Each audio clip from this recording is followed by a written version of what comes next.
going on, guys? Thanks for tuning in to another episode of the Red and Gold Standard podcast. My name is Zach Hernandez, and as always, I am joined by my co-host, Matt Llewellyn, and our guy, Mike Andrews of Nothing But Niners. We're here to preview the 49ers Week 4 matchup versus the Arizona Cardinals tomorrow. Before we do, if you're tuning in on Twitter, head over to youtube.com/49ersType and join from there so we can see and interact with your comments. We're not ignoring you on Twitter. We just can't see them. Scrolling across the bottom of your screen, youtube.com/49ersType. And hey, while you're there, hit like, hit subscribe, show a little love. You never know what the algorithm needs, and it helps more than you think. So hit like, hit subscribe while you're here. Now they got all that out of the way. Matt, how you doing this evening? I'm doing pretty good, Zach. Got to see my nephew play some Pop Warner football, and that got me directly in the mood to watch the 49ers pop some Cardinal ass tomorrow. So let's go. Let's get it done. Let's start previewing this thing because I couldn't be more excited to get to the game. All right. Mike, how you doing? I am well, man. Had a great weekend so far. Was out last night. Got to see Wu-Tang and Nas and De La Soul and Talib Kweli. Oh, man. Had a great time in Atlantic City, and I'm going to continue to carry that energy to the rest of the weekend. And I'm ready to watch the 49ers go out there and take care of some business. That's what's up, man. I'm glad. All right, guys. It's going to be a fun show. I am going to the game tomorrow kind of unexpectedly. My girl got some tickets for her birthday, so hyped for this. Whatever thoughts you guys have, whatever questions you have, please throw them in the chat. We'd love to answer them and love to hear your guys' thoughts. So obviously, guys, the 49ers go into tomorrow huge favorites. I believe they're something like 14-point favorites, depending on which sportsbook you're looking at. How confident are you guys that the 49ers can – maybe I should save this question for later, but just real quick, are you expecting a big win from the 49ers tomorrow? We'll start with that. Matt? I hope for a big win. I expect them to win, but divisional games are always weird. And I think that, we talked about it, that if the Cardinals hadn't beaten the Cowboys, then this could have been a game that the 49ers easily could have overlooked trying to get to Dallas. But because Arizona went out there and just whipped the Cowboys from beginning to end, I think that actually put the spotlight onto them and actually will focus this team to come out and be a little more sharp than they otherwise would. You don't want to necessarily rely on that extrinsic motivation to get you up for an NFL game because it's always any given Sunday. But I think that it's very important that the 49ers come into this game focused and not overlook a divisional opponent that could be tough. So I would expect them, to really come out and get a win. Might not be, I think the 49ers were favored by 10 to open. It might not be something like that, but it should be a fairly comfortable victory. Yeah, when I was thinking about this going into today's show, I got nightmare flashbacks of going to the Cardinals home game against Cardinals at home in 2021, where they got absolutely destroyed by Colt McCoy. Yep, the Colt McCoy special. All the backups. I mean, I think looking back on it, the good thing was that kind of whooped the 49ers into shape, and they won like a ton of games after that straight. But yeah, 14 points is a lot, Mike. What's your take on this? Can they really cover a 14-point spread? It sounds silly to say no, they can't when they have beat all of their opponents so far that way, right? I mean, minus the Rams, right? The Rams had, I think we won by 7 when it's all said and done because of that. Yeah, that was that right? BS. Yeah, that was that cover the spread field goal at the end, yeah. But, the truth of the matter is, I think that this Cardinals team may be a bit more competitive than all 3 of the opponents that the 49ers faced. And I did check. It is still 14 points, actually. And I think that is kind of insane. I really, really do. But I think that what they're looking at is the Niners' time to prepare. We're coming off of the extended week versus the Cardinals coming off the full week, the standard week. So I just don't know, man. Maybe the Cardinals are riding a high of, beating the Cowboys, and maybe they kind of come in too hyped up and the Niners take advantage of them. But I also feel like Kyle Shanahan is the type to play down to the level of competition, and blowout should not be expected.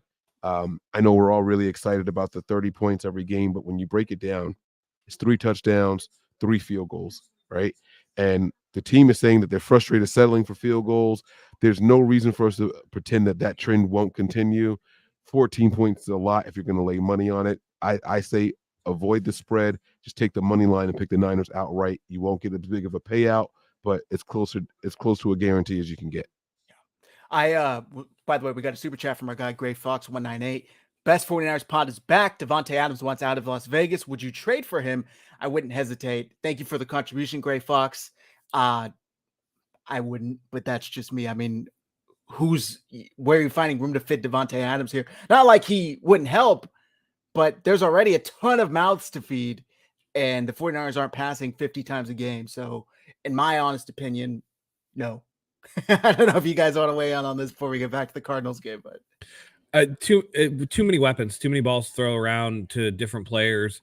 And he's got a big contract, and I'd rather focus on trying to re-sign Brandon Ayuk and the people we got in the building rather than just trying to play Madden GM and just try to acquire all the talent that you can for no particular reason whatsoever. What's interesting is that Devante Adams seems hell-bent on winning. He's still getting the production. He's still getting the targets. And I know this painfully because I was against him last week in fantasy.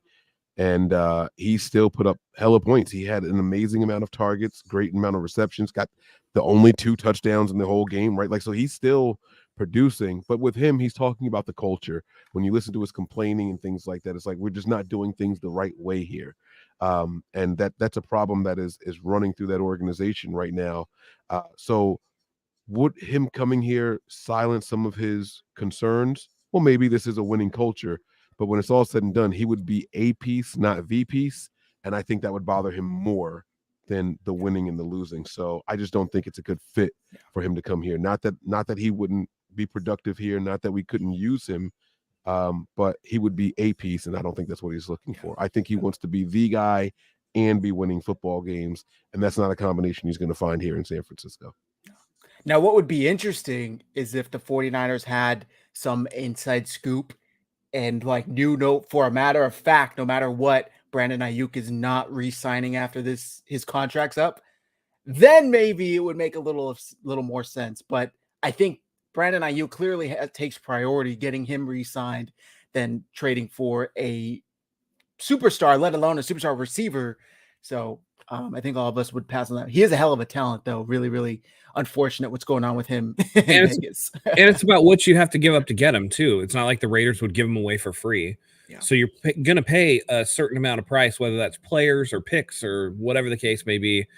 And then you have that big contract and all the other things. If it was just in a dream scenario, do I think Devante Adams would be helpful for the 49ers? Sure.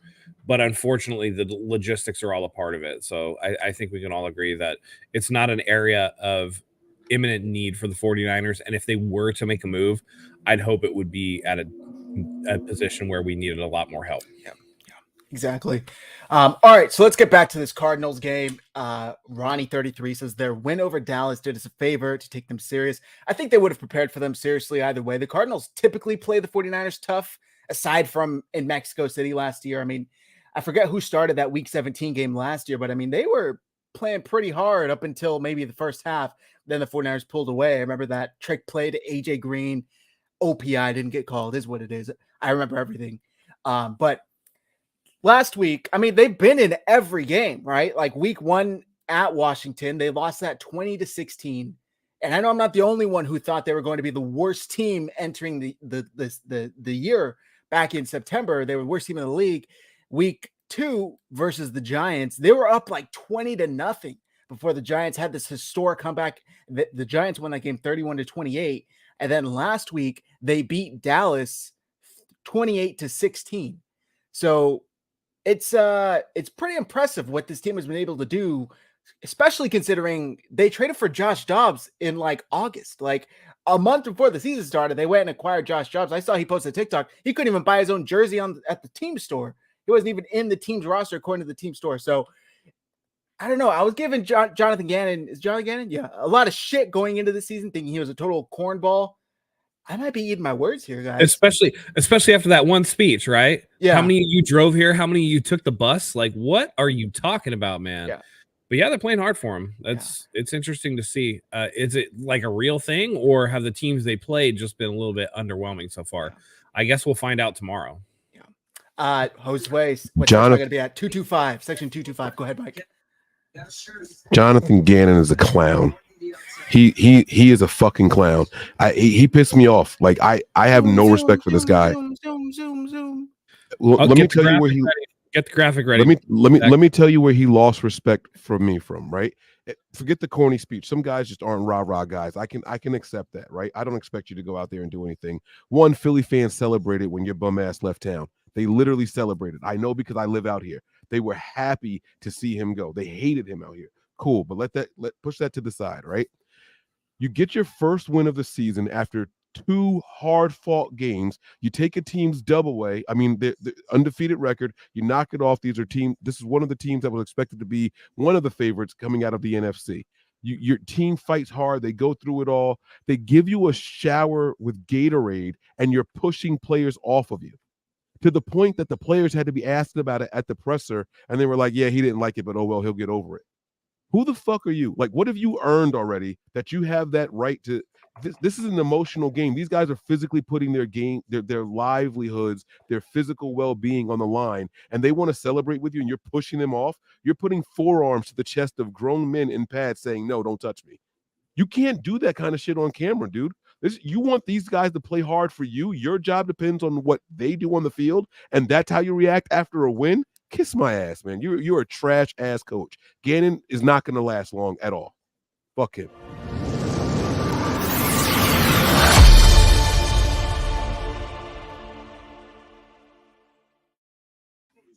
Hated seeing that shit.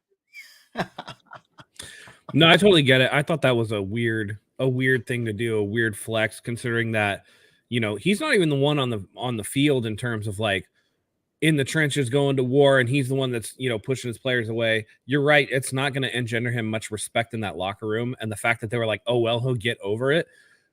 Man, you're already halfway to losing your locker room if your players are like, we don't care. He'll just have to deal with it. That doesn't do you think players would tell Bill Belichick that? Do you think 49ers would be telling Kyle Shanahan that? There's a certain culture that you bring in with yourself. And honestly, like, even if he didn't like it in that moment with such a win, you want to keep the feelings riding high, right? Like, you want to celebrate that win in terms. Yeah, no, you didn't win a playoff game or a Super Bowl or anything like that, but it's a positive after 2 really tough weeks, right? And instead of going into the locker room with those good feelings, immediately he just cuts it off at the knees. Yeah, I'm kind of with you, Mike. I don't agree with that. And maybe that ends up costing the Cardinals big. Maybe this week they just come out and they're the ones that are flat and they just get boat raced right from the jump. Anything could happen, but that's the type of thing that, we heard that early last season with Jacksonville and Urban Meyer, or the year before, I'm sorry, where it was little things, right? Where you would just hear and players would be like, yeah, but again, more and more would come out. And I think it's interesting, Mike, you being in Philly, that Philadelphia celebrated a guy whose defense got them to a Super Bowl. They're celebrating him leaving. So it's going to be interesting to watch that over the course. It's a weird thing, man, to just completely, you get that, again, that weird speech, and then you go into this. Does this man have no joy? Like, what are you playing for, right? Like, the ultimate goal is a Super Bowl, but if you can't have fun on the way there, like, what's the point? It's definitely interesting. DeMarcus Elliott says Gannon looks like the bald dude from Practical Jokers. Murr, yeah, I think he looks like a Whoville character or something come to life, like from one of those Dr. Seuss books. Like, I think that's exactly what he looks like. But all right, so let me ask you guys this. I've been able to watch a good amount of the Cardinals Cowboys game from last week.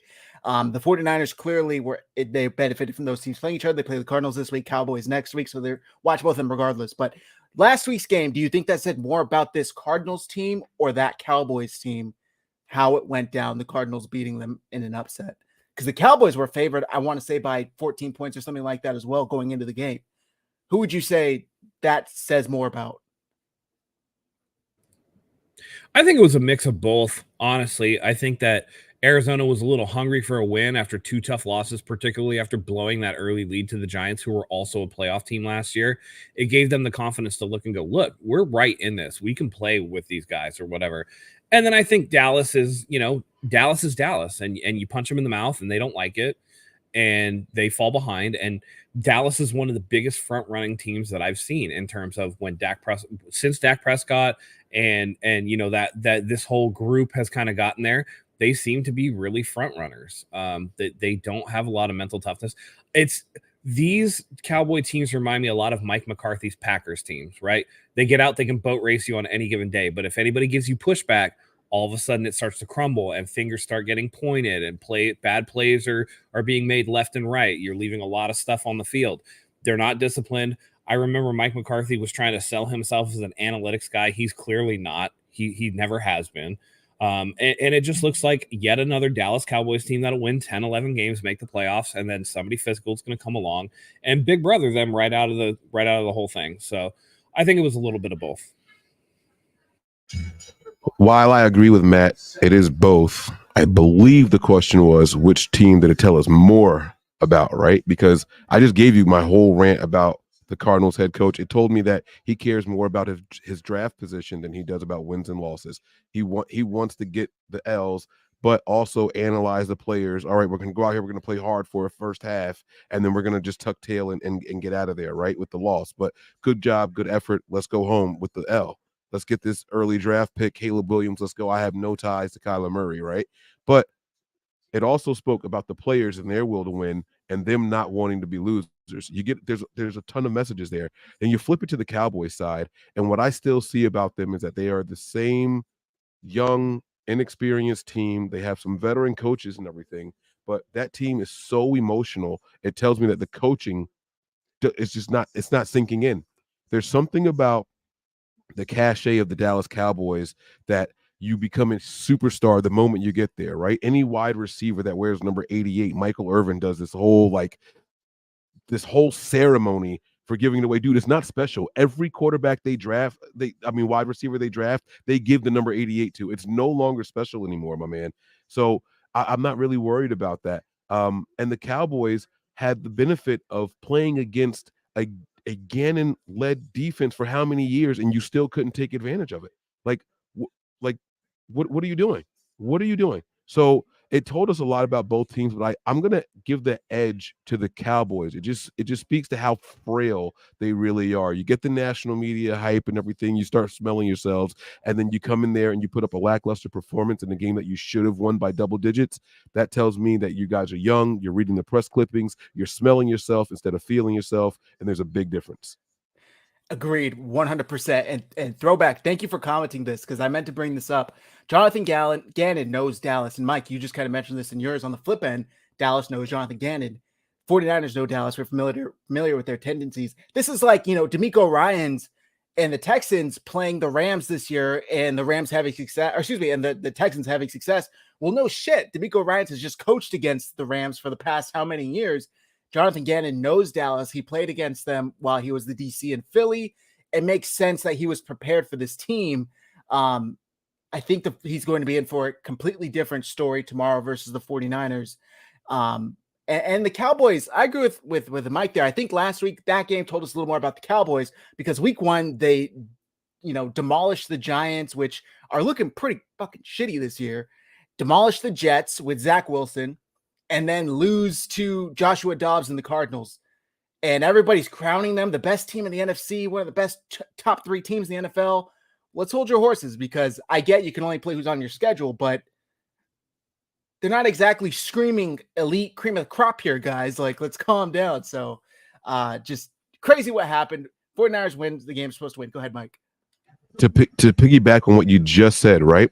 The Cowboys say, "Oh, we're 2-0, division team, big win, goose egg in week one," and then we go out there and we beat up on the Jets, and look at what we did, right? And you listen to what Kyle said about the Cardinals. He said, for all intents and purposes, that team should be 3-0. They fought hard. If it weren't for, this monumental comeback by the Giants, 23 unanswered points, they win that game also. And then they were right there with Washington. They could have gone down there. If it weren't for untimely turnovers down the stretch, they would have won that game as well, right? Kyle's mentality is they're 3-0. He looks at every opponent and says they're better than what than what they appear to be on paper, where the Cowboys were just like, oh, look at us, we won. Look at us, we won, right? Oh, we only allowed 10 points to opposing teams in 2 games combined, right? They're, oh, we got this number 1 defense. They're comparing us to the 2000 Ravens and the 83, they're 85 Bears. Like, they're saying all this stuff to themselves, right? Where Kyle is the exact opposite. Right, Kyle would have talked to this team after if we beat those 2 opponents that the Cowboys had the same exact way. Kyle would have said, "Guys, it was a torrential downpour. We lost week 1 to the Bears in a torrential downpour. We know that doesn't mean anything. Don't let that 40-0 go to your head." And then week 2, he would have said, "Guys, they lost their starting quarterback in the opening drive. We were just in the NFC Championship game and lost our starting quarterback in the opening drive. That means nothing. Do not let those 2 games define you. Don't go out there thinking we've accomplished shit because we haven't yet." So no, we're not that. The Cowboys don't think that way. The Cowboys' young, inexperienced players don't think that way, and it's evident. Yeah. Not only that, but Kyle Shanahan has had so far as his quarterback is healthy, or Brock Purdy, because I guess that kind of is a different story, but he's had all of this regular season success. So this means nothing to him. It's like what happens in January is what actually is meaningful. So let's just stack these wins now. Yes, of course, it's important, but I don't give a shit if you beat up on, the Jets week 2, whatever the hell the score was. Can you do it in January? So I think that's what the mentality Kyle Shanahan and a lot of these players, save for a few of the rookies, have been on this team for these long extended postseason runs. And I think they're finally mentally, in that mindset of, okay, yes, it's a marathon. It's not a sprint. It's a marathon. And yes, it's important now, but it's more important that we're still playing at this level come week 16, 17 and postseason. All right, guys, go ahead, Mike. I just wanted to say there was this comment here from Pure Dubs. Yeah, I want to be very clear.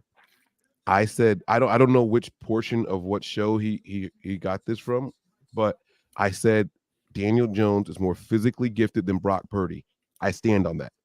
He's bigger, runs faster, throws the ball further. Okay. And then if you're talking about the face-off show that we did with Wayne, I completely expected the Niners to get out to an early lead, start running the ball later in the second half while Daniel Jones had to throw. So I did predict Daniel Jones to have better stats than Purdy going into that game. So be very clear what I'm saying. And nowhere did I say that he was a better quarterback, but physically he is a better specimen than Brock Purdy. All right.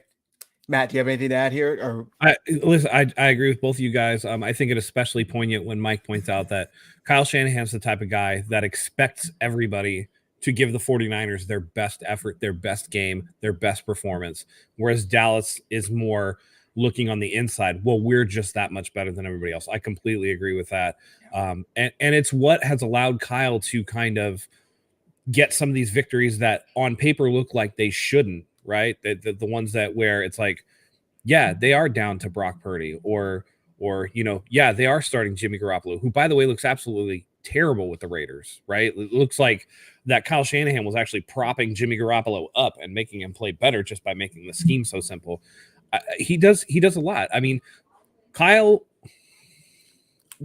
besides being just a 49ers fan and wanting them to win the Super Bowl, I'm so curious what winning a Super Bowl would do to Kyle Shanahan's persona in the moment, right? Does he let the guard down and actually be happy? Because he's very rarely effusive and happy with things. I know there's a video going out when they drafted Brandon Ayuk where somebody's like, hey, man, this guy was so excited. He high-five Cap for the Ghosts or whatever. There was like nobody there, right? These moments are few and far between, and it's just so interesting that coach taking all of that on himself allows the players to go out there and play free and loose, knowing that each team is going to get their best, and so they're hyped up every time. It's just an interesting difference between the two teams' cultures, as it were. Yeah. There was a comment here, William Roberts, we can win tomorrow. Let's don't make any turnovers and just play our game. That's exactly why the Cowboys lost that game. Maybe not exactly, but a big part.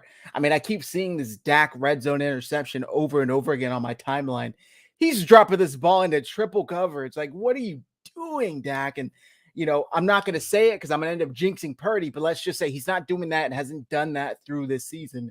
And it's very impressive so far. There was a question in here earlier. Does Christian McCaffrey break Jerry Rice's record of touchdowns in most consecutive games tomorrow? I believe he's at 12. 13 is the record. I think we can all agree we think he's going to break it, right? Mike, you were nodding yes? 12 is the record, which is what he's tied. 13 would give him the record. And I say yes, he will absolutely do it. If you guys have Christian McCaffrey, you put him in there. Kyle Shanahan is done not letting his guys achieve records. So, yeah, he's going to do it. Get it going. Get used to it, too. Yeah. Agreed. I agree as well. I think he's too often used to not get that. I mean, there's a reason why he's approaching that record. It's just his usage rate is so high. And he's so dynamic with the ball in his hands. I mean, he could have easily had 2 touchdowns last week on that dot from Purdy. So he's I mean, he's far and away the offensive MVP on the 49ers. You'd have to think, man. I mean, if we take, who I think the true offensive MVP is and Trent Williams out of the equation because, linemen hardly get any shine, but Trent Williams is a beast. It has to be Christian McCaffrey. I mean, skill player wise, he's right up there in the tops in the NFL. So that's bar none for me. I think he does it as well. Yeah, agreed. And yeah, by the way, Ian Sharp, Cowboys penalties are constant. I think they had like 10 penalties for 113 yards last week or something crazy. And by the way, let me add one more thing to this whole thing. If Christian McCaffrey does break the record, I bet you there's going to be no person happier in this world than Jerry Rice for him. Because listen, Jerry Rice loves this team, and I love Jerry for that. Yeah. Mike, were you saying something? I don't. Sorry, the Niners have plenty of penalties. Also, we shouldn't act like. Oh, we have a lot of penalties. Yeah, our penalties. I believe are terrible. we got to be a top 5 team with penalties, right? Let me see. Hold on. Wait. Did you guys just see that? Dre Greenlaw got another unsportsmanlike conduct. By the way, that one last week was complete BS. That unnecessary roughness penalty. That one was weak, yeah. I saw John Chapman tweeted it out in slow-mo, and as he's hitting the player, they blow the whistle. I think he had already made contact with the Giants player, and then they start blowing the whistle and then throw the flag. So yeah, but you can't tell people to play to the whistle and then penalize them for doing so. That's ridiculous. Right, exactly. Yeah, and I was wrong. We're eighth in the league with penalties, but hey, that's still a top 10 we don't want. Eighth best or eighth worst? No, eighth worst. Like that's a top 10 we don't want. Yeah. So let's get into this. That's just, by the way, that's accepted penalties. That's not just flags thrown on the Niners, by the way. Got it. There's been plenty of offsetting ones as well. Let's get into this. Nigel Crane, CMC will be used more, especially with Mitchell hurt. Guys, Elijah Mitchell, death, taxes, and a Mitchell knee injury are the only guarantees in life, because I believe it was Thursday or maybe it was yesterday. It was Thursday. It was Thursday. He pops up on the injury report with a knee injury that he banged up in practice.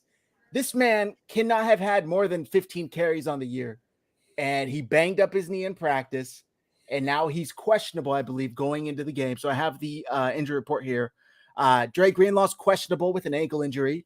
Elijah Mitchell's questionable with a knee injury. Juwan Jennings is doubtful with the shin injury. Debo Samuel is questionable with a rib and knee injury. And Demetrius Flanagan-Fowles is questionable with an ankle injury as well. Brandon Ayuk and Ambry Thomas and Trent also popped up. Trent was just a rest. Ayuk is the shoulder, and Ambry with the knee, but they're all good to go, those 3. What the hell's going on with Elijah Mitchell? 1, and 2, do you think it's time to maybe see Jordan Mason elevated above Mitchell, or is the talent worth the constant injury headaches? What do you guys think? Matt, I think I know your answer, but what's your take?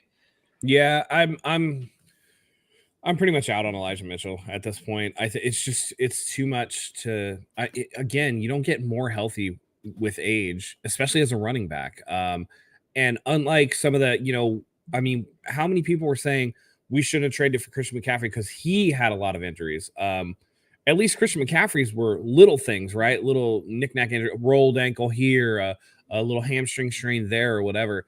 Elijah Mitchell had surgery on both of his MCLs last year, and now he's here with yet another knee injury. And his rookie season was injury plagued, despite the fact that he almost had 1,000 yards. And the injuries were the reason why he didn't get there. At this point, I mean, again, he hasn't looked super impressive running the ball anyway. He hasn't looked like he did before, the knee injuries. Jordan Mason, Elijah Mitchell, what's the difference other than the fact that Jordan Mason's going to be eligible to play? Mitchell has talent, but if you can't stay on the field, then what good is the talent that you have?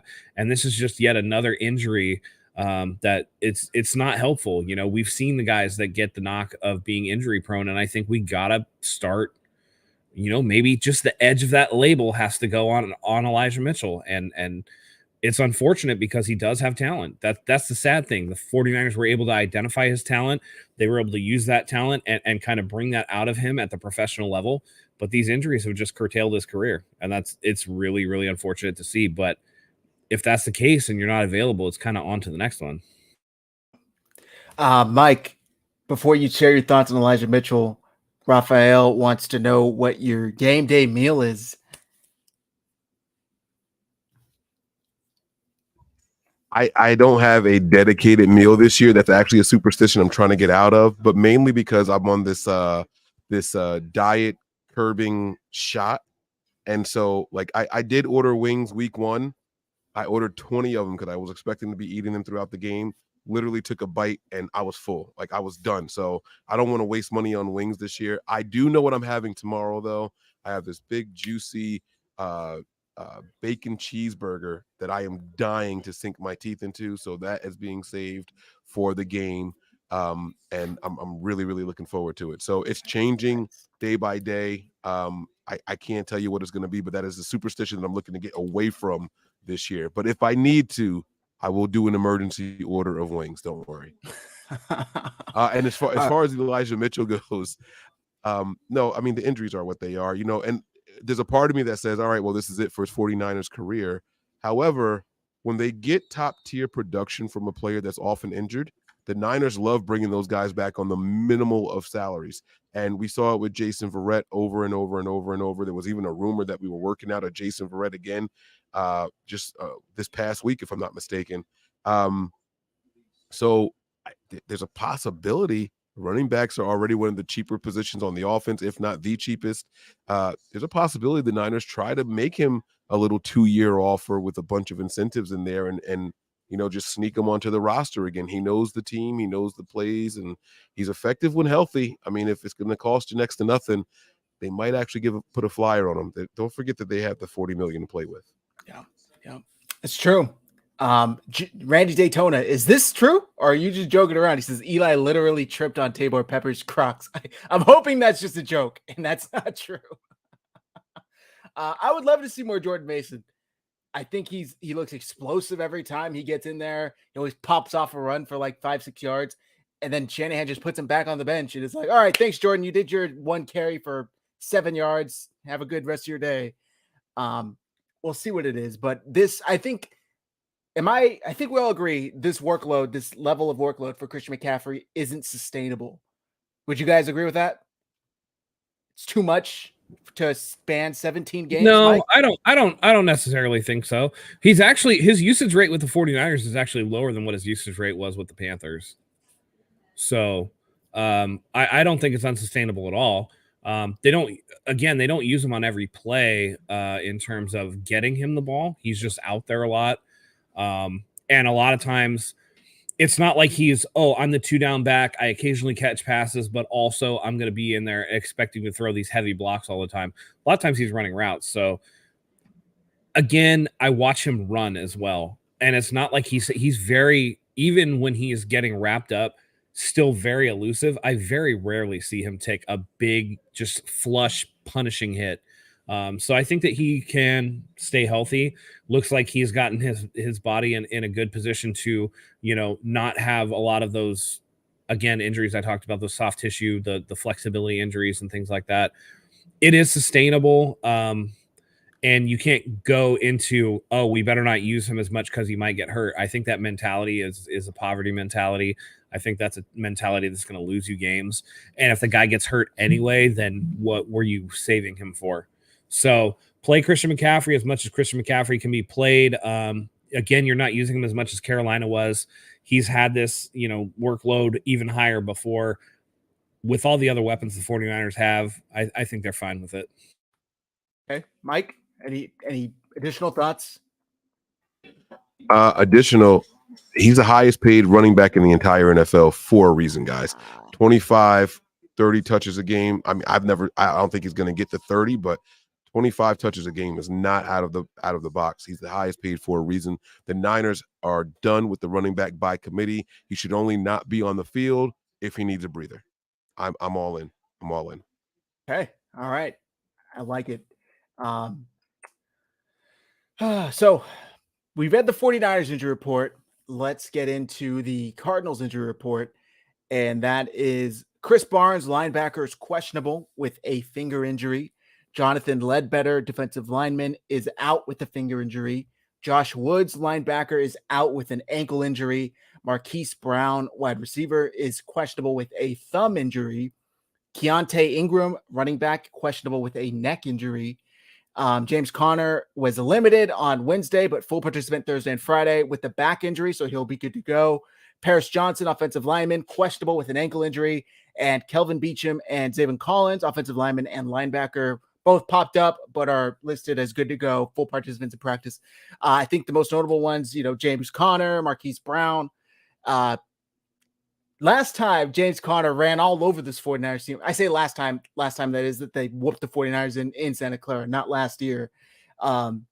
What scares you about this Arizona Cardinals offense? I was expecting a lot more mobility from Daniel Jones last week. We didn't see that at all, but I'm worried maybe we'll see that tomorrow from Josh Dobbs. Matt, what are you most focused on taking away from the offense? Yeah, I think the mobility of Josh Dobbs creates that extra dimensional problem. Marquise Brown is going to want to blow the top off the defense, but if you can keep Josh Dobbs between the tackles, I think that will go a long way into very much limiting what the Cardinals offense is going to be able to do. James Conner is a good-ish running back. He looks better than what Najee Harris has been doing in Pittsburgh, so you wonder if Pittsburgh would have liked to have him back. The 49ers defense, particularly with Javon Hargrave this year, is just so stout against the run. I'm more worried about that soft coverage that we've seen that allowed Matthew Stafford to really dice up underneath and keep extending drives for the Rams in that game. I could totally see that if the 49ers can't get home against Josh Dobbs in the pass rush, that this could turn into something like that. And it's better not to let this team hang around any longer than you need to. So limiting Joshua Dobbs' ability to get outside of the pocket is going to be paramount for the 49ers. And they have to get pressure on him and finish with sacks and getting him into second, third, and long situations. Yeah. Agreed. Mike, what offensive, what piece of their offense, do the 49ers need to focus on stopping tomorrow? I'll ask you the same question. James Conner. What did you say his injury was? I didn't hear the exact. I know you said he showed up on the report, but what was? I can tell you right now, it is a back injury. And the designation is questionable, right? He has no designation. He was limited on Wednesday, full participant Thursday and Friday. And so he's good. Yeah. Okay. So they just listed. Yeah, no. I am worried about him. I think he's a little bit more dynamic than what 49er fans are even willing to give him credit for. Wayne and I we did our face off on Friday, and we were comparing him to Christian McCaffrey. And I said, he's averaging almost as many yards per carry as Christian McCaffrey is. It's like 5.4, and I think Christian McCaffrey's like 5.7 or something. I don't remember the exact details. But the difference is that he doesn't have any of those 50, 60, or 70-yard runs. I think his long on the year is in the 20s. Like, he's getting it in the mud. Like, he's really out there getting those 5 a pop, with a bigger one here and there. And I think that he's a better pass catcher than what people want to give him credit for as well. And he's going to be Dobbs' best friend out there on that field. They don't have some star tight end that's going to go out there and really, really make a huge difference. And so when the check down is there for Dobbs to take, he's going to absolutely take advantage of it. I expect the Dobbs run plays. I know Matt was talking about containing him. I expect when he does run, it's going to be a lot of the times with Conner out in front of him. So that way, as he approaches the line, if the linebackers bear down on him, he'll chuck it over their head right to Conner. Boom, you got 7-8 yards easy, so he's the guy that I think we really, really have to focus on. Yeah. Oh, and by the way, I wanted to kind of deviate, but it's related. Do you guys expect Debo to play on tomorrow? Yes, I do. I don't know why. I do. I do too. I thought it was weird that immediately after the game, it was about the ribs, and then all of a sudden he showed up with some like knee thing in the middle of the week. I think these are just, you're getting to the midseason, everybody has something that hurts kind of thing. So, Do you, Mike? I do not. This feels so similar to the Brandon Ayuk situation. And then the new knee thing showed up midway through the week, like Wednesday, something like that, right? So I'm a little bit more concerned about that. I say with Ayuk coming back, because he was a game time decision on Thursday. I think that if it was a Sunday, and I think he would have absolutely have played. And I get it, Debo had the 10 days off, but you still had the ribs thing bothering him. Still, it was still listed, and then you add the knee to it. He's a little bit too physical of a player for my liking. I say maybe dress him, but don't use him if you don't have to. And thinking about it, they have Dallas Sunday Night Football the following week. Maybe similar to what they did with BA last week, where they rest them specifically looking forward to the next game. But I don't know. But I guess let's just see what happens. I hate looking forward in the NFL. My thing, I would be more worried if they listed him as doubtful like they have with Juwan Jennings, but he's listed as questionable. And to me, that's like kind of a sign that he's probably going to, even if it's diminished snap count, he's probably going to get out there and play. He's probably going to dress. We got a super chat from our guy JP Hella Hard 2800. Niners Purdy 7, Cardinals 16. I don't know. I have the translation. Don't worry, guys.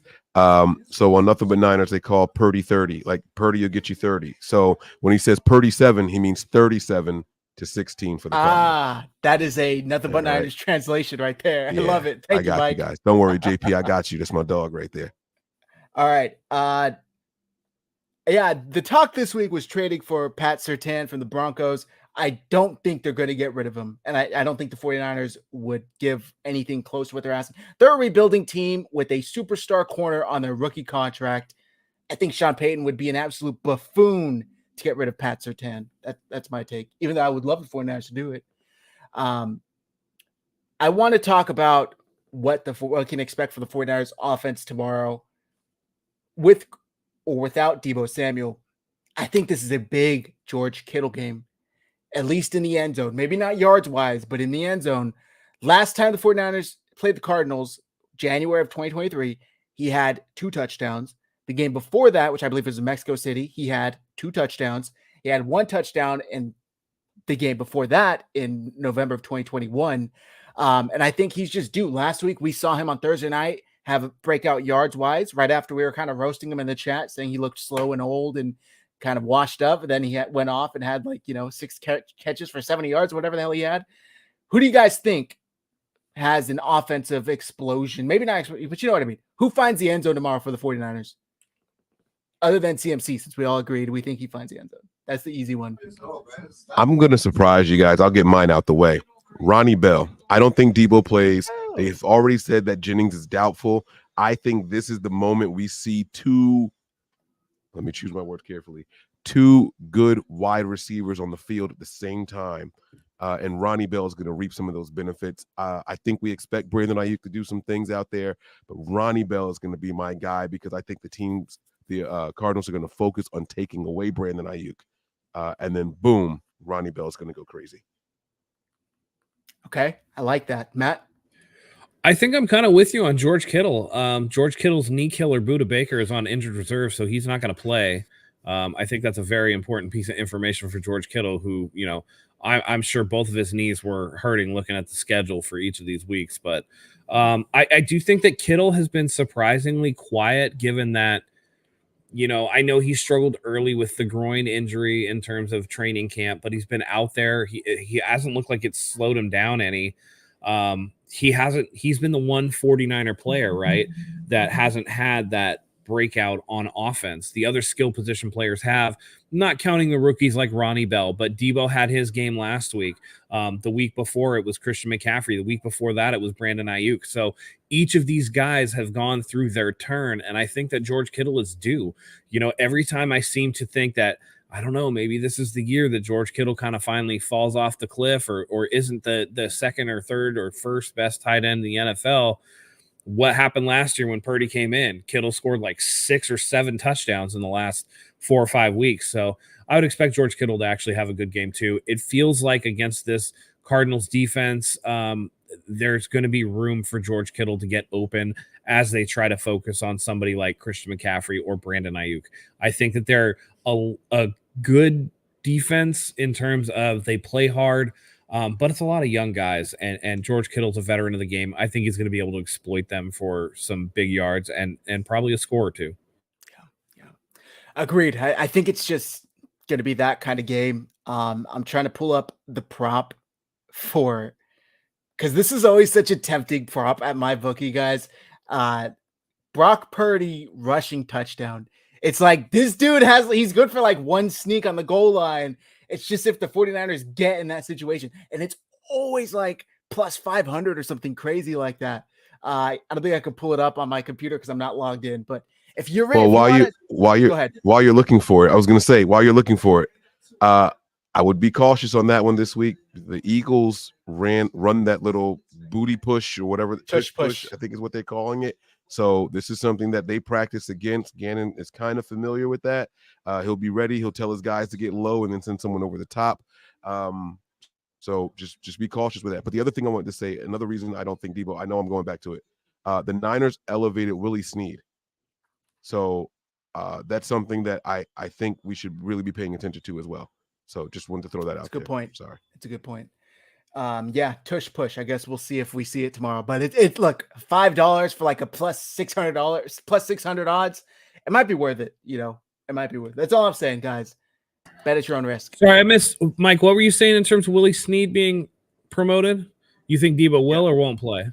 I don't think he's going to play because I think they elevated him. First, I thought, oh well, maybe it was because of the Juwan Jennings thing, right? But if Ayuk is back, that replaces Jennings already. So but they didn't elevate another guy? Because Ayuk was a game time decision. They didn't meet the deadline to elevate somebody. So for me, because they promoted Willie Snead and cornerback Kendall Sherfield, that indicates to me that they don't expect to be down 2 wide receivers, so that Debo's probably playing. Because if he wasn't, they would have elevated another wide receiver from the practice squad rather than the other corner. That's just me, though. I don't know. We're doing practice squad gymnastics over here. I would expect maybe if he's, limited snap count, I could see him coming in on important downs, but just kind of saving them for the important spots. Yeah. Chat doesn't think Debo's going to play. I guess we'll see. I wouldn't be against keeping him on the sidelines for this week. This is a game, and again, I hate overlooking a team, but this is a game the 49ers should be able to beat without Debo Samuel. See, to me, that's the mindset that gets you beat. If Debo has the ability to go, I think you try to get him to go. Well, of course, yeah, of course. I'm not just like, I don't mean like try to coerce Debo into playing. Like if Debo says, yeah, I think I can go, let him go because every game is important. And the mentality of we should just save him for XYZ opponent is a dangerous mentality to have because you never know that again, especially divisional games where they're always weird, right? You end up in a situation where it's like, damn, if we only had Debo out there for this one, right? And that could be the thing. I never like to play games as if like the guy's going to get injured or whatever. You're playing to, well, what if X happens? If your guy can go, like let him go. But I understand what you're saying. Like all things being equal, if you could control all the variables, maybe you save him for the Cowboys. But I don't think again, especially after Kyle played Christian McCaffrey, how far into that debacle against the Pittsburgh Steelers, I don't think he has that in him to take that type of, chance to not get out of here with a big victory. All right. Pardon my wave. How many sacks will his defense total? I assume he's asking. That's a good question because Dobbs is mobile. So I don't know. Hopefully a couple. Hopefully a few. If I had to put money on it, I would say 2, maybe 3. 2.5 is probably the line. I would say 3 maybe tops. And one of them would be like him scrambling and one of those diving shoelace tackles that happens at the line or right behind the line of scrimmage. So, I don't know. For whatever reason, I just don't think the Niners are going to end up with a lot of sacks this year. I really don't. I think it's going to be a down year for Bosa. And I'm not just saying that just because of how it started. I just think that teams are committed to trying to not let him wreck shop, which is in turn letting him wreck shop. But the guys on the other side have to really step it up now. So, and they've been doing so. But we'll see. We'll see. I think that I agree with that. The book is out in terms of at least limiting the 49ers pass rush, and that's getting the ball out quickly. So any team that's going to be able to do that is going to be able to limit the amount of sacks that they're going to get. But I would actually think that this would be a week where they can get some. Joshua Dobbs, to me, is not a guy with overwhelming athleticism. They don't have overwhelming weapons. And despite what Dallas fans would have you believe, the Dallas Cowboys defense is nowhere near what the 49ers defense is, even when they had a healthy Trayvon Diggs. And they missed him against Arizona. So I think that I would put the total probably 4 sacks, but I do agree with Mike that 1 or 2 of those sacks are going to be coming because Joshua Dobbs is trying to extend the play with his leg and he gets caught from behind, especially with somebody as athletic as Nick Bosa or a Drake Jackson, where they can really come from behind and do some work. Even somebody like a Fred Warner who, is blitzing and ends up catching up to him. So 4 sacks for me in that. Damn. All right. Question here from, I just had it up. Delvin Thomas, do you guys think our team could put up 70 points on any NFL team if we wanted to? We just saw Mike McDaniel's Dolphins put up 70 against the Broncos. Matt, you're already shaking your head. No, I'm not even done with the question. You don't think so? No, I mean, there's a reason why it hasn't happened since, 1966 or whatever it was. It's a very rare thing. Only 4 teams have done it in the history of the NFL. So if it were that easy, then, everybody would be doing it. I think it's hard enough to put up 30 points. So what the 49ers have done with Brock Purdy as a starter, consistently putting up 30 is an achievement unto itself. I just think that was such a wild game and very unrealistic to expect the 49ers to be able to do that. Which is why I kind of agree with Mike. I think Mike McDaniel should have been like, screw this, I'm going for the record. Like, forget even tying 73. Let me go for another touchdown and put up 77. But yeah, I just don't think that. I mean, what other team are you going to see that has 2 running backs with 4 touchdowns apiece in a game? Yeah, it's just crazy. Such an anomaly that I just don't think it's realistic to even. 50 would be a great, an amazing game. We talk about 50 for a long time, right? Let alone 70, 20 more points than that. Yeah. I mean, when you see Mike White out there airing out deep ball passes, like some shit went wrong. And I love that it was fucking Sean Payton when it was just a couple weeks ago. He was talking about how Nathaniel Hackett did the worst coaching performance in NFL history last season with the Broncos. And then he comes out and he has a historic ass whooping. That ass whooping's going in the record books. Like, people are going to flip to that page and see Sean Payton got his ass handed to him by this little dweeb Mike McDaniel. And I love Mike McDaniel, but he's this little nerd and, barely, knows a lot about football, but can barely probably bench press. And he went over there and whooped the hell out of you, dude. Like, that's embarrassing. I agree. That's exactly why I wanted them to kick that field goal. Now you cement it as the most points scored in a regular season game. You cement it and it is permanently there. I don't want to have to scroll through the record and say, oh, well, who's second place? Like, no, show me the one and boom, there's Sean Payton's team right there. Absolutely. Perfection. Oh, man, I would have loved it. And when it comes to but my answer is very similar to Matt. No, I don't think so. Last year, the team that scored the most points per game was the Kansas City Chiefs, and they were at 29.2. The Niners are 30 points a game right now, which is already really, really high. That's really good. The year that Kyle Shanahan had the MVP year with Matt Ryan, they weren't putting up 30-plus points a game. So, and by the way, the Niners are doing that and admitting that they're leaving a lot on the field, but it was still 6 scoring drives, no matter how you split it up. 3 field goals and 3 touchdowns are what the Niners are doing week in and week out. Even if all of those were touchdowns, I'm no mathematician here, but I think 7 times 6 is only 42. So no, it's not happening, guys. Like, I just don't think that happens. No. This comment's fucking hilarious from Randy Daytona. Broncos country, let's hide. But I bet you Sean Payton wishes he was back at NBC doing Sunday Night Football still. Yeah. That was embarrassing. You go to your wife and she was like, "How was the game today, honey?" And he's like, "Offense scored 20. Wow, that's great. Yeah, but we lost by 50." Yeah. Janky, he talked shit about Tua too. Yeah, he said when he was back on Fox, I believe, I wouldn't be surprised to see Tua benched by midway next season or something like that. And then Tua goes in and lights your ass up, man. Yeah, Randy Daytona. This is how people wanted to replace Kyle with. We saw this all of last year going into this year. Kyle needs to be held accountable. We didn't even talk about this. They got an extension on Friday after last week, Kyle and John. Real quick, does this likely equal the end of Adam Peters' tenure with the 49ers? Do you think that was the only way that they possibly could have kept him, was with the possible potential of giving him the GM position? And now that Lynch was just extended as GM, do you think we could all but kiss Peters goodbye because he's going to be GM elsewhere? I don't necessarily think so, because Lynch got a contract extension, but all they got to do is kick Lynch upstairs and promote Adam Peters, right? All they got to do is make Lynch president of football operations, like the old Carmen policy position. And then all of a sudden, okay, now we can promote Adam Peters. If you promote Adam Peters, you can then, block him from other moves or whatever. There's ways around it.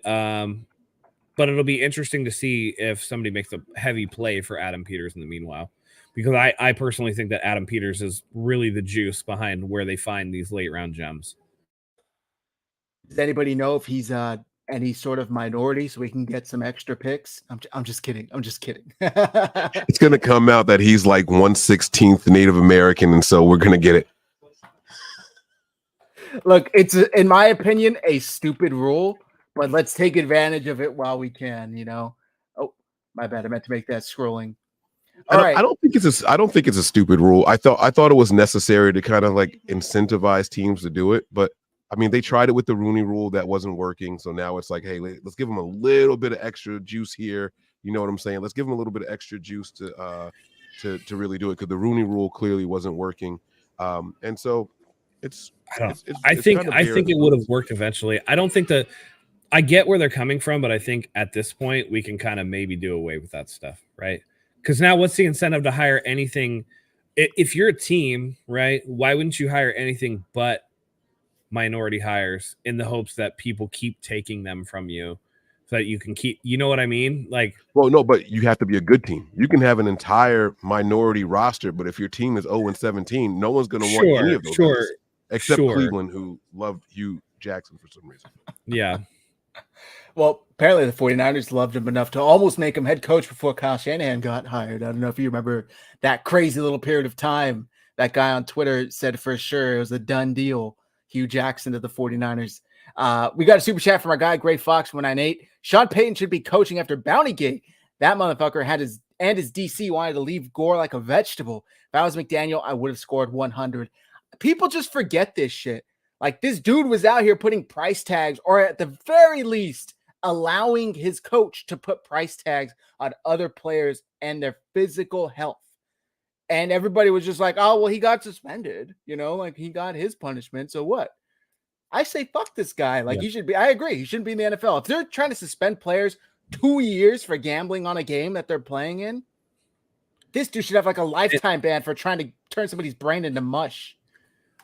Well, yeah, I mean, that's one aspect of it. I also think that, people are built up.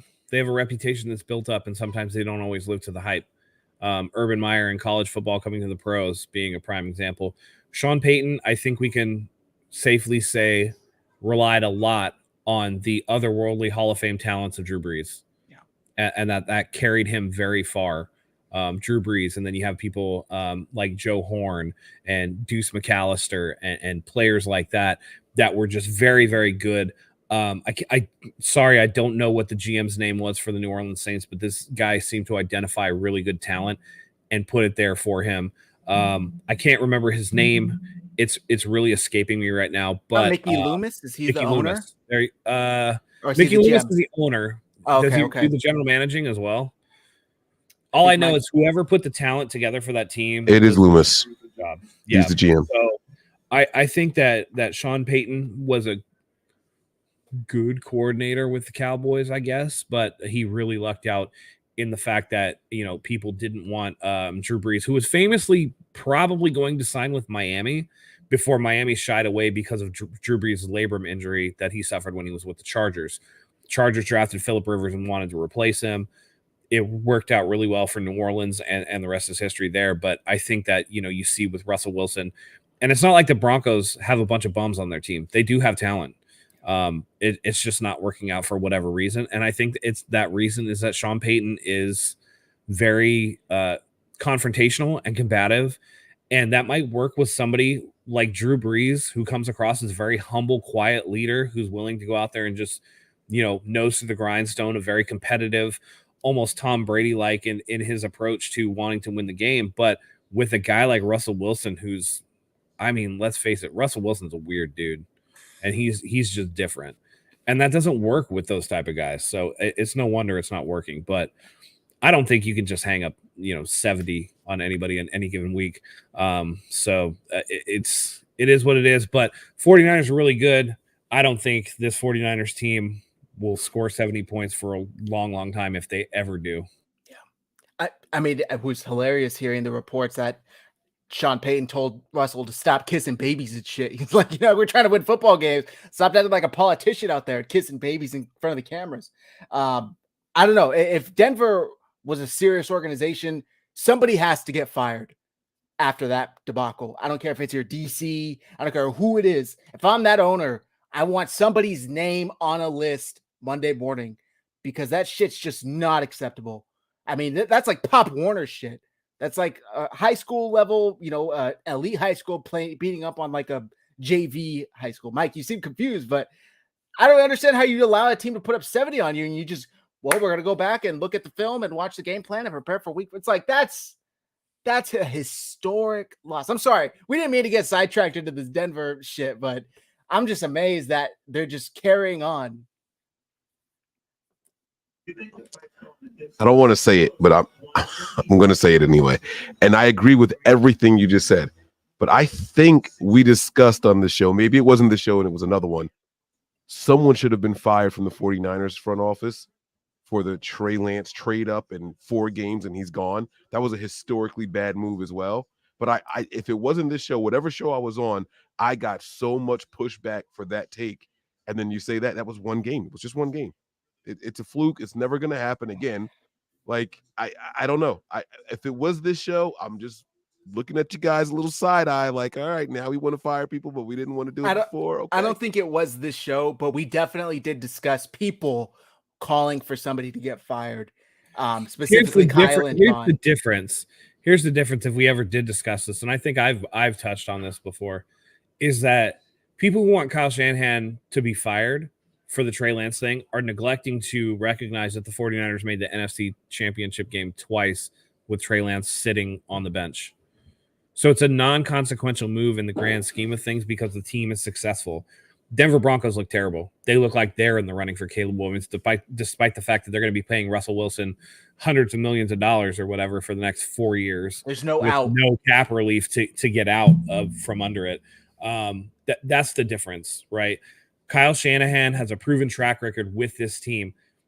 Sean Payton's living off of borrowed time. And when I say like, oh, somebody needs to get fired, and when Zach says that, it's more of like a tongue-in-cheek, like, hey, some shit's not working. And if they don't get it together quick, it's going to be a one and done for those type of guys because this team looks terrible. Now, Mike, if it happens again, say the Broncos go out and they play the Bears, so it's highly unlikely. Let's say Justin Fields has his 7 touchdowns. Yeah, 7 touchdowns, 3 on the ground, 4 in the air, and they put up 50-plus points again. Then would you say, all right, is it Vance Joseph calling the plays for that defense? All right, Vance, it's been great knowing you. Have a safe flight out of Mile High. Take care. No, I'm not against anybody being held accountable. A position coach or something, right? Like, find someone to be the fall guy. I'm all That's for what it. I'm saying. I never wanted Kyle or John or Peter's gone, but whoever it was that convinced you Trey Lance was the guy, and you have seen enough through 3 seasons to know that he's not him. Someone that's all I was saying. That was my point. I'm not one of those fans that want Kyle gone. I'm not one of those fans that want John Lynch going either. I'm not that guy. But I thought someone should have been held accountable. That's all my point was. Yeah. I think my take on that, and we won't harp on this too long, but it didn't really matter in the grand scheme of things. Now, we'll see in a couple of years whether or not having those first rounders on the roster will impact them long term. But in the short term, not having Trey Lance as an active player or not having him work out did not set the 49ers back in any way visible. So I think that's why they were above, or I don't want to say above. That's why they're okay and protected from any sort of hot seat or, any of the accountability bullshit, hence their extensions. All right, let's get into this question, back to this team at the very least. Do we think Niners versus Dolphins Super Bowl? And I just want to preface this by saying the Dolphins looked equally as good in the first quarter of the season last year. And then the wheels fell off the bus, like Tua gets concussed. Everybody's breaking down and hurt. So let's pump the brakes to talk about Super Bowl. The 49ers, I think last year started out 1-2 and got to, 3-4, something like that. But let's just say these two teams continue on this trajectory. Could you guys see this in February? I mean, if they continued on this trajectory, sure.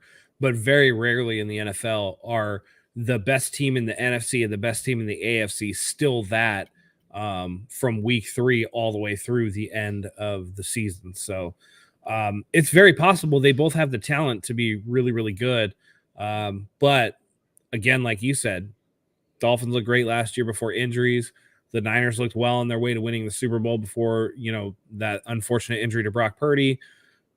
It's hard to win championships in the NFL. That's why I think anybody who says, oh, this has to be Super Bowl or bust or your season is not worth anything, those people are just unrealistic. And it's just it's hard for me to get down with that type of mentality, because for me, if a team's making the playoffs every year, that means you have a chance every year. And it's almost better, not better, but to win a Super Bowl requires talent and luck as well. There's never a Super Bowl champion that didn't have any sort of luck on their side, right? They all had something break their way.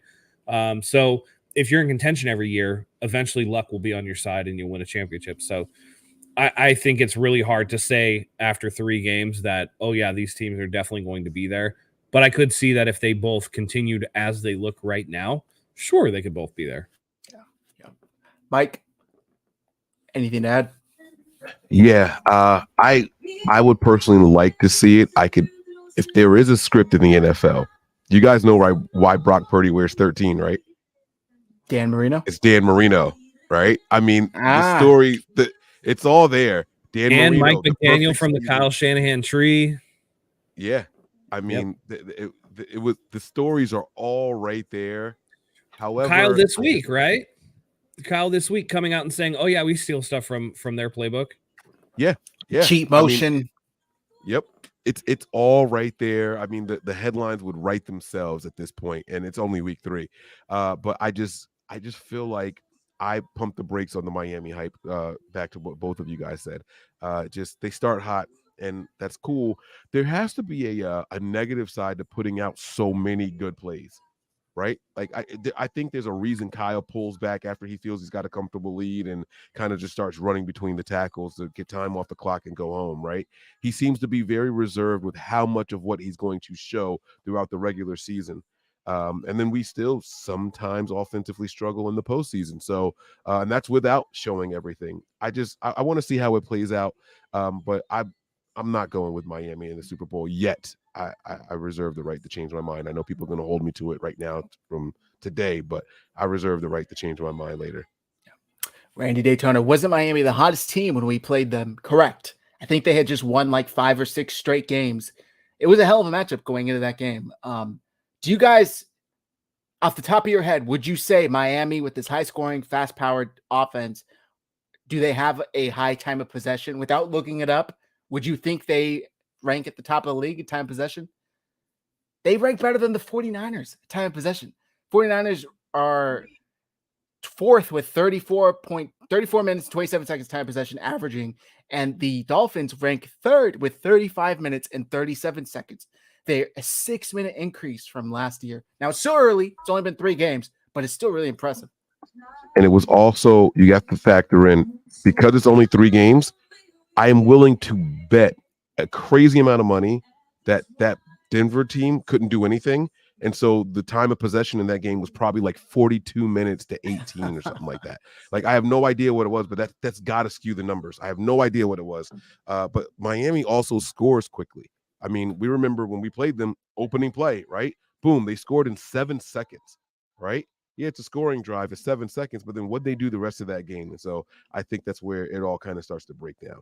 It'll level out later. It was a lot more even than you thought. Go ahead. Miami's time of possession was 33 minutes, 21 seconds. Yeah. And they were just scoring so fast, though. That's the problem, is that they were scoring so fast. Yeah.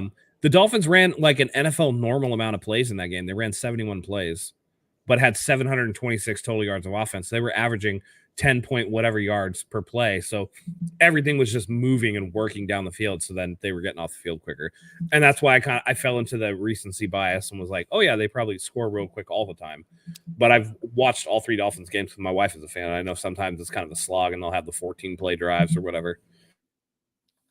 All right, let's get back to this game. All right, before we do, who's winning Bills Miami?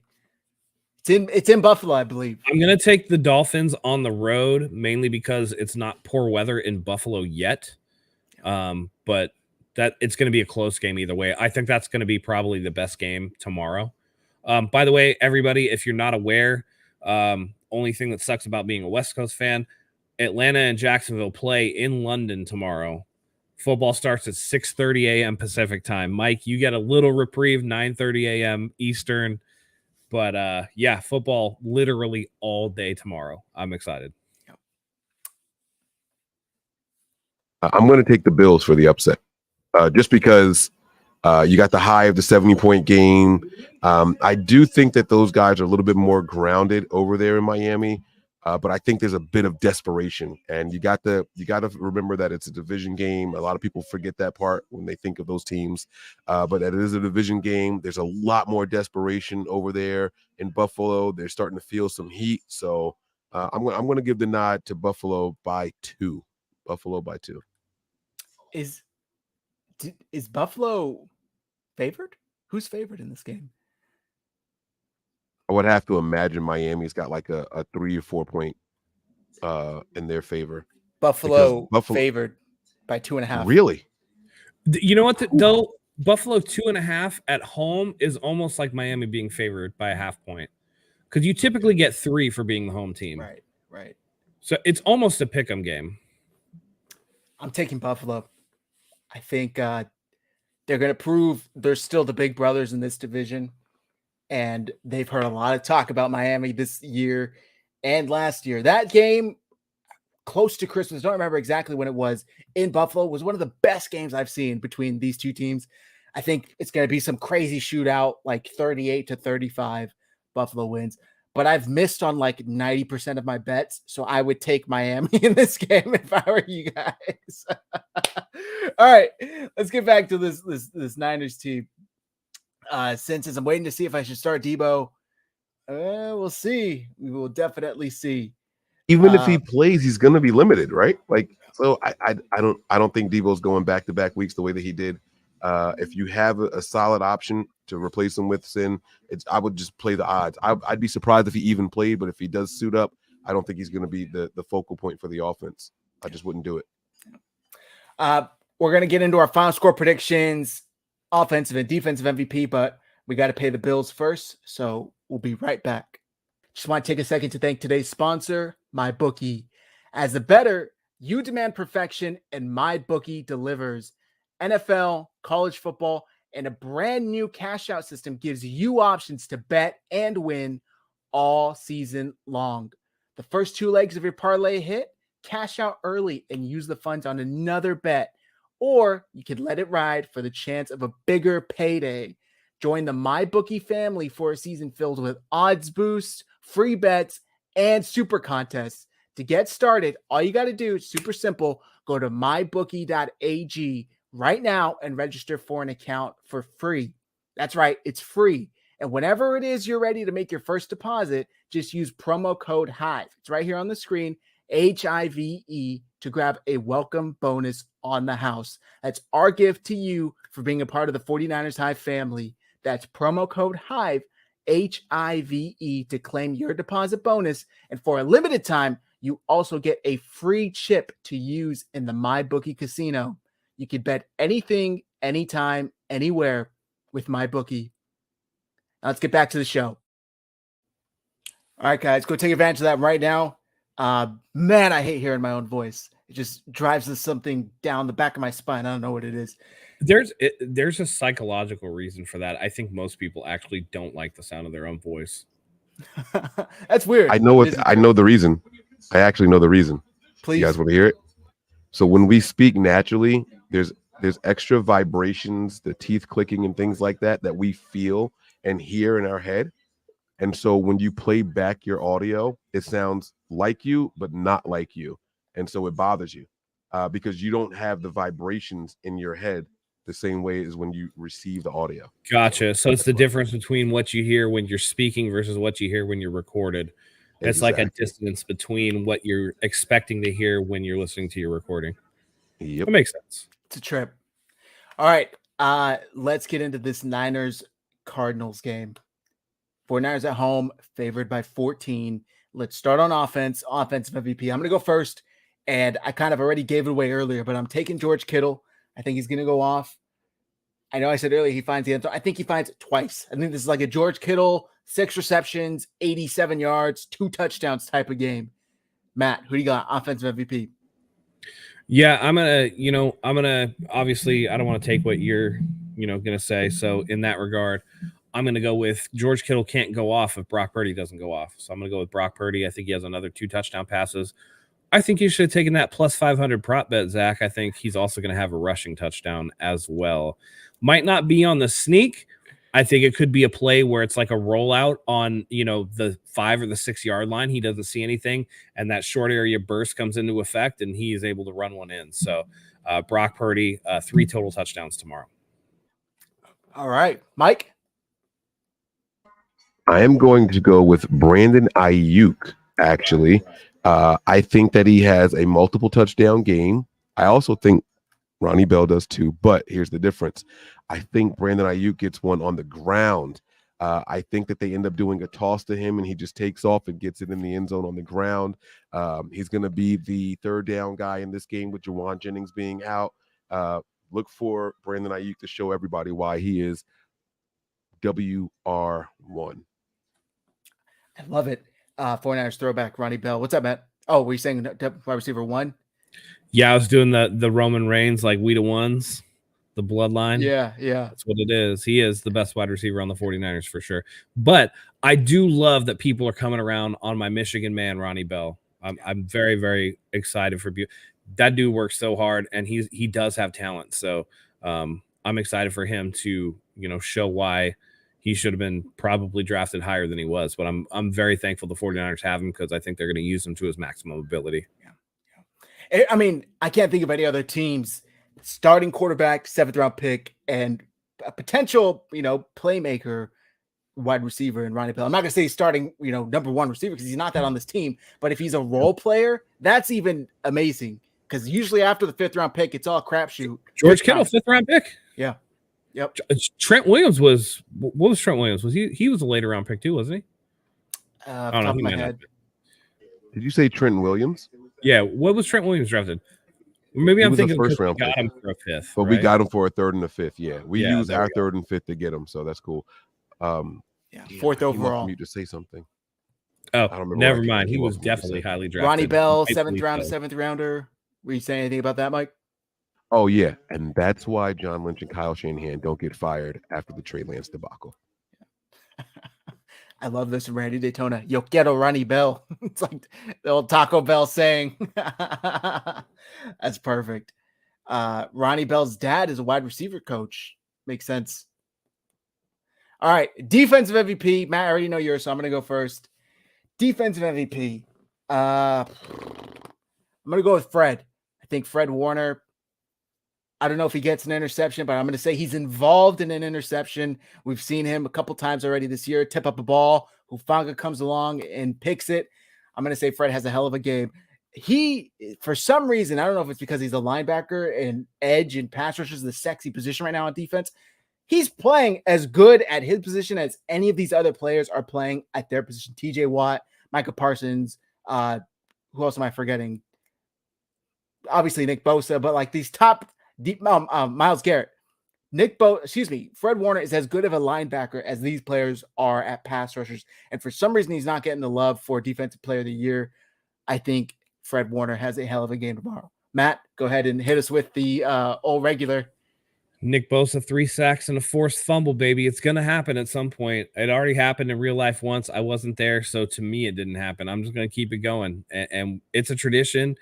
Ever since I started doing this, the 49ers have been good, so I'm just going to keep the train rolling as long as possible. Okay, Mike. Javon Hargrave, baby. I'm going to say the beast in the middle, man, coming from the East. He's going to go crazy tomorrow, disruptive in the run game, and a couple of pressures that are going to force some untimely throws. Your interception of Fred Warner is going to be because of my man, JH. Playing against his old DC in Jonathan Gannon. So I like that. All right. Final score predictions. And guys, if you're new here, comment them in the chat. If you get the final score prediction right, we'll send you some merch. It has to be before the game starts, though. So you can't come back afterwards when it's 5 minutes left of the game and comment before the game starts. And you can tweet them at us as well if you're watching this after the show's ended. Our handles are on the screen. You can tweet them at the podcast at RGS Pod, at 49ers Hive, any of us individually. Tweet your score predictions. We'd love to see somebody get them right.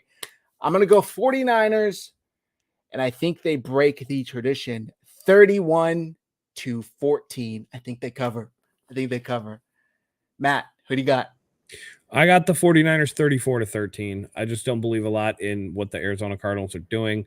I think the 49ers, again, are focused on Arizona because Arizona went in there and punched Dallas in the mouth. And I know that the 49ers would love nothing more than to go into that matchup week 5 against the Cowboys with bragging rights against a common opponent. I think that would even gas them up more for that game. 34-13 49ers.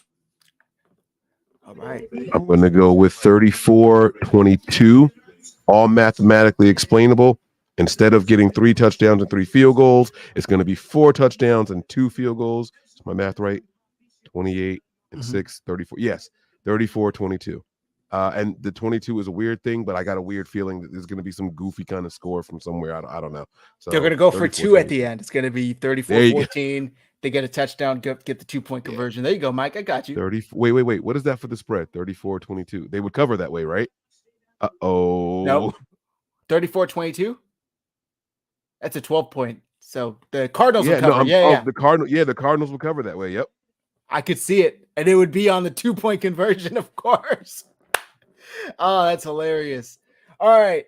Before we wrap up, you know how we do chat pack time. And I am a good host, and I picked this one out ahead of time. Chat pack. And you guys comment your answers in the chat. We'd love to hear them. What is one piece of advice that you wish you could pass along to everyone else? There's so many things I wish everybody else could be told. Get off your phone at stoplights. Sorry, go ahead, Matt. Do you have one already? No. Go for it. Okay. I was just thinking off the top of my head. I have a really good one, but man, nothing bugs me more than seeing that light turn green and 5 seconds going by before somebody takes off because they're on their damn phone. Not to mention how dangerous it is when you're actually driving, but gosh, one piece of advice. There's a word for this, and maybe it's like in a foreign language that's transferred to English that I don't really know. But it's like the realization that everybody else is living lives as deep and problematic and, full of questions and wonders and intuitions and inspirations as yourself. Like, you ever walk down the street and just think like everybody around me has an entire life going on that's as vibrant as my own.